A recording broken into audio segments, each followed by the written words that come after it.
2007, an anonymous user on 4chan makes a post on B pitching a dating sim aimed to make fun of anime fans by making all the characters in it disabled. Users of 4chan saw this idea and within the span of 5 years would come together to create one of the most infamous, one of the most controversial rogues, Katawa Shoujo, a game so offensive that anyone who's played it has it burned into their memories forever, showing the culture of 4chan at its most unfiltered. Ask anybody who's played this game before and they'll say to you, well, that doesn't sound right. Because, dear viewer, I've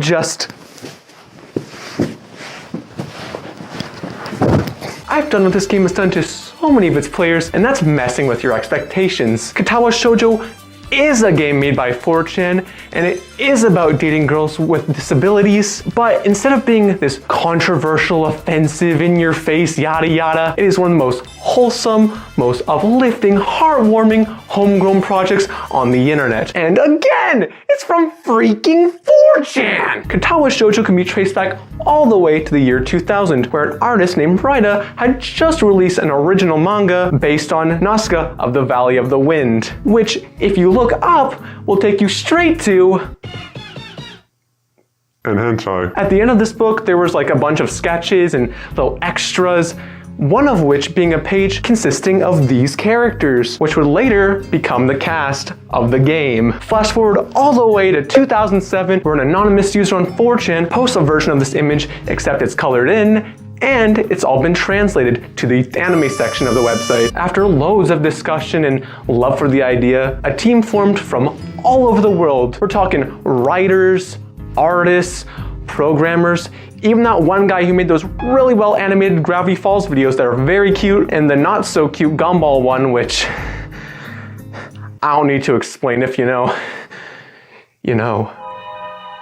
Anyways, all of which these people came together to create this lovely game. The team even had an open calling for anyone to submit pictures that they can use as backgrounds in the game. So a fun fact, you can actually go to some of the locations featured in this game. Finally, in 2012, Katawa Shoujo was released to the world on the official website, and the best part, it was free. If you'd like to know more about the very interesting history and the whole development of this game, there's actually a great video on it. I'll leave that in the description and at the end of the video in case you forget. So I've known about this game for many years now, but never really looked into it until an episode of the Trash Taste podcast where it was brought up momentarily. Now, I gotta confess, what I thought would be simply like 7 to 8 hours of gameplay, just having to finish one route, get the whole idea, turned into about 40 to 45 hours finishing all the routes in the game, and now an empty hole in my heart where the game used to sit very comfortably. The plot is as follows. This is our boy Hisao. After a girl confesses his love to him, the thought of holding hands excites him so much he has a heart attack. Our protagonist is diagnosed with chronic cardiac arrhythmia and congenital heart muscle deficiency. Basically, this causes him to have an irregular heartbeat and heart palpitations. If that isn't fun, I don't know what is. Because of his condition, he has to transfer to Yamaku Academy, a school for the disabled. Throughout his time at the school, you'll meet many different people with all kinds of disabilities. I mean, look, for a dating sim, the story, it's not really that complicated. They never are. But it's once you get into the characters' backstories and their trauma and just all that lovely thing we like to call baggage, do you really get a sense of why this game is so beloved. You have characters like Hanako, a burn victim who is very shy and timid. We're talking you say one word to her, she will sonic yeet out of the room, where she suffers from both PTSD and a lot of anxiety. You also have her best friend Lilly, a very classy, half Japanese, half Scottish student who is blind. You also have Shizune, who is the student council president, who is both deaf and mute, alongside her little partner in crime and her little translator, Misha, who suffers from LAGS. Loud anime girl syndrome. I don't really like these two. Oh, watch out, watch out!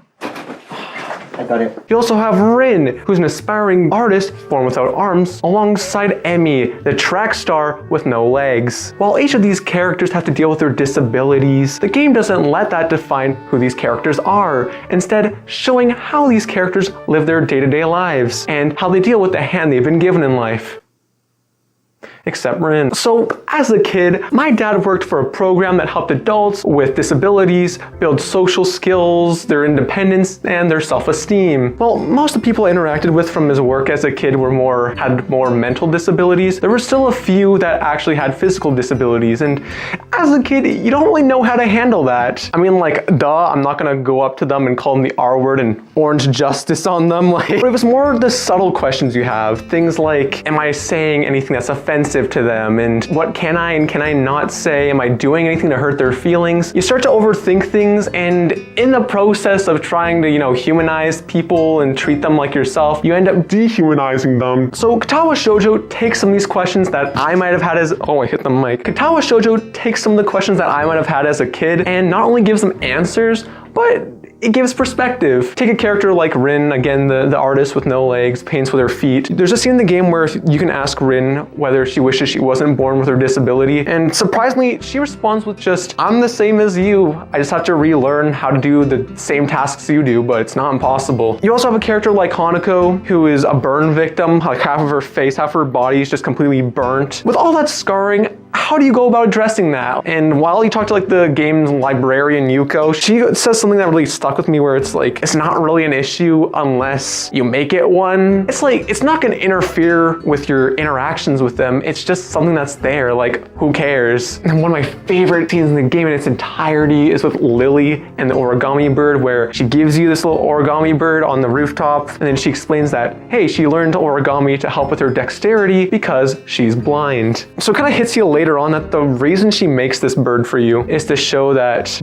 everybody has to find a way in dealing with their condition, and that in turn, Hisao isn't alone with dealing with these problems with his heart. And as someone with like a few mental issues myself, that got me a little emotional, so let's move on before I get too...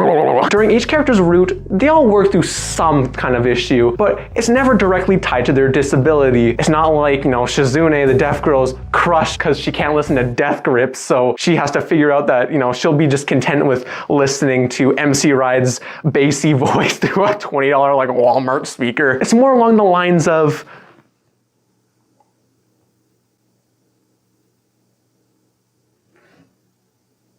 they're all quite realistic issues that I think most of us deal with. Emmy runs away from her problems. Rin doesn't know how to express herself verbally. Lilly can't choose between her family in Scotland and her family in Japan. And Hanako struggles with her anxiety and her PTSD. I don't know, this just really makes them feel like people and not just passengers on the pity train.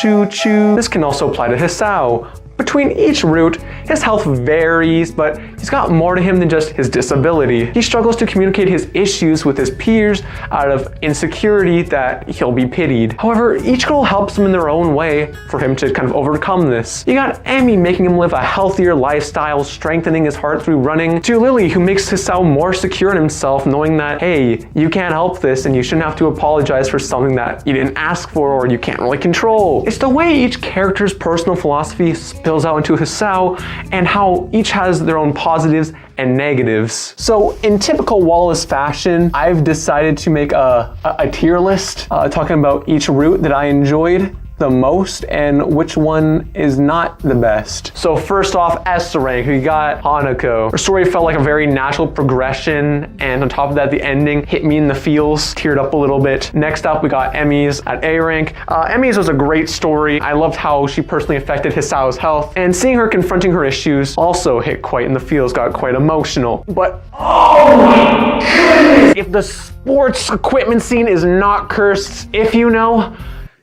you know. Next up we have Lilly, whose route was just very cute and cozy. The ending was a little bit too Disney for me with a lot of plot conveniences, but bro, I will say when the music box scene comes up, that do be hitting different. For C rank, Rin's was quite good. It was filled with a lot of symbolism, and I can really appreciate that because it ties in with how she can't really express herself verbally, but will do so through her art and everything. But still, compared to the other three, it was all right. Just didn't connect with me as much. And then Shizune. I don't even know how to describe Shizune's route. It's an experience. Like, the second and fourth act are pretty average, but the third act is the third act is one of the most like, it's so trashy, like in such a funny way, because it's set up, you know, they all go to like a little, her house, mansion, whatever, and you meet her dad, and her dad is the most Disney villain, like a child wrote, just like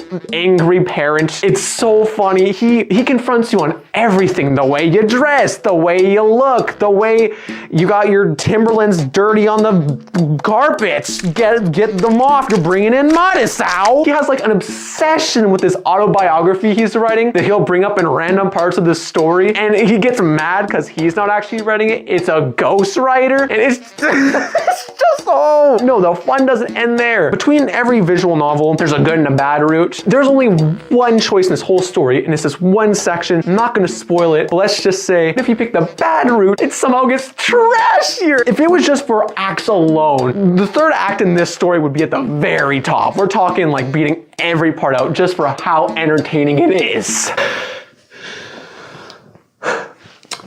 So, also in typical Wallace fashion, I made a best girls tier list. All right, let's go through this real quick. I may never feel the touch of a woman again, but you know what? The world's got to know. Lilly's best girl. Second, Hanako. Emmy's all right. C, we got Rin and Misha, and then just D, we got good old Shizune. Hello?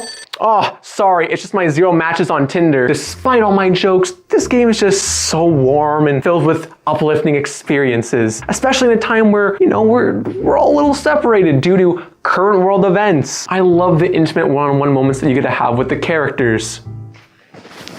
And no, not those ones. Excuse me? No! What? Whether you're in the countryside in a wheat field with Lilly, to the jazz club with Hanako, laying on the floor of an art studio with Rin while the both of you share a cigarette and look up at the stars. Even the scenes where you're hanging out with a lot of the other cast members, whether you're going to the little summer house with Lilly and Hanako, to going fishing with Shizune and Lily's families, and of course, cheering on Emmy in the track meet with Rin and her more attractive mother. Sorry, I'm not into lollies. I've made a lot of really valuable memories in this game, and it's mostly small town setting, but they wouldn't have stuck with me nearly as much if it wasn't for the game's great soundtrack. From the tracks that you have from your day-to-day life, to those heart-pounding moments of confession, to the more heartbreaking, sad moments, and that one little piano lick on the track Ease. Damn, the piano on this is kinda going off. Oh yeah, we what song is this again? We playing Ease, let's go! That piano lick, ah! There's so much love about this game, even the little things. The true beauty of this game doesn't come from the fact that the characters have disabilities. It comes from the fact that each of these people have their own dreams, their own goals, alongside their own insecurities and baggage. But in the end, they're just like me and you. So I'm about done editing this video, but I really just felt the need to re-record the ending. Since finishing this visual novel months back, I can confidently say that it has really been one of the most cherished experiences I've ever had with a video game. And I'm not the only one.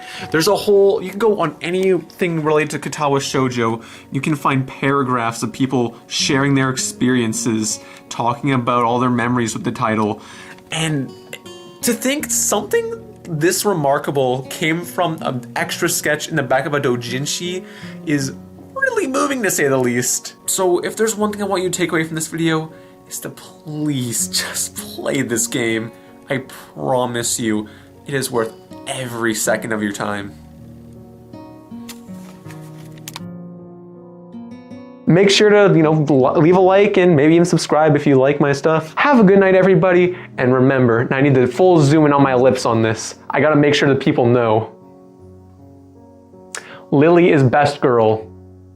Good night, everyone. Peace. The feeling of being exposed crawls in my balls. What does that even mean? Ow!